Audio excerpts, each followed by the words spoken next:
this kind of leads into the next topic of how we even come to conclusions like this after it just seems so far out there. Some of this information is like, why are you believing this guy that says he can have access to this information? Well, there has to be a little bit of discernment with everything. And that really ties into how you process information using your left side of your brain versus your right side, the right side of your brain.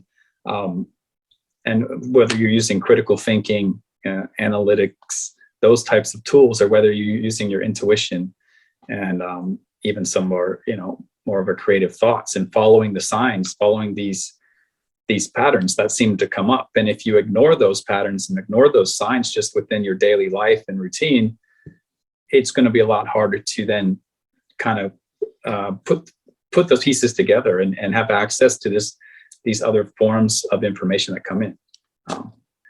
Don't you agree? Is that, what's your take on how you've kind of done research in the past and looked at things on your own, knowing that we're engineers, again, like we came from an engineering background and gone through academia and all that stuff?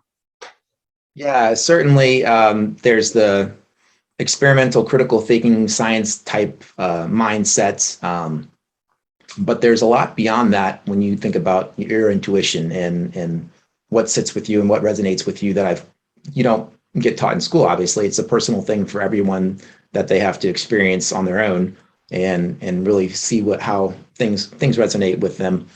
And you find through experience that certain synchronicities or certain things will come to you based on what sits with you, what kind of energy you're putting out, and it might not have all the math behind it to put it into words, but it's definitely a real thing.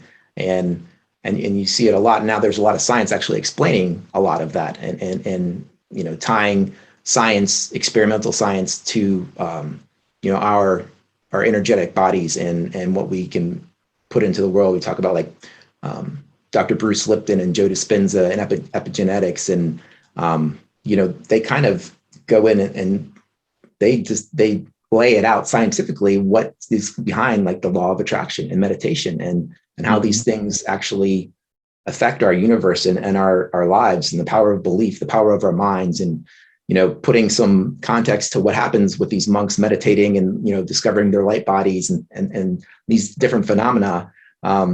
There's a lot of different science that's happening right now that has happened for a long time that hasn't been really in the public because they don't want us to think like that. But you're talking about like different dimensions and people traveling in the astral plane and past lives and things like that. There's all kinds of energetic stuff happening around us that has scientific backing. I know, like for example, one doctor documented like thousands of cases of little kids remembering their past lives at a young age, and they went back and found physical evidence of what these kids were describing, where they would have no clue in a million years like what they were talking about if they didn't get it from some other source. And so, but all this is documented.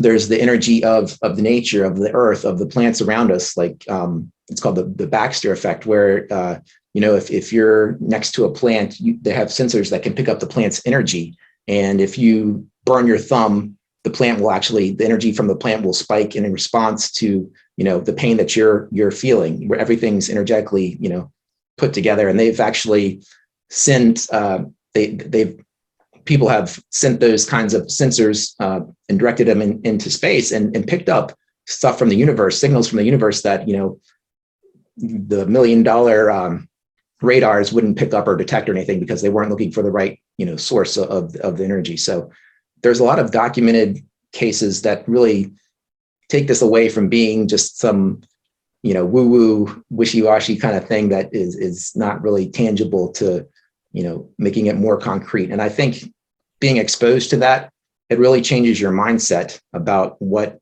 may or may not be possible, and it really takes it to the next level. And yeah, and again, it's using your intuition and understanding what makes sense to you, and yeah. So that's my take on it, at least.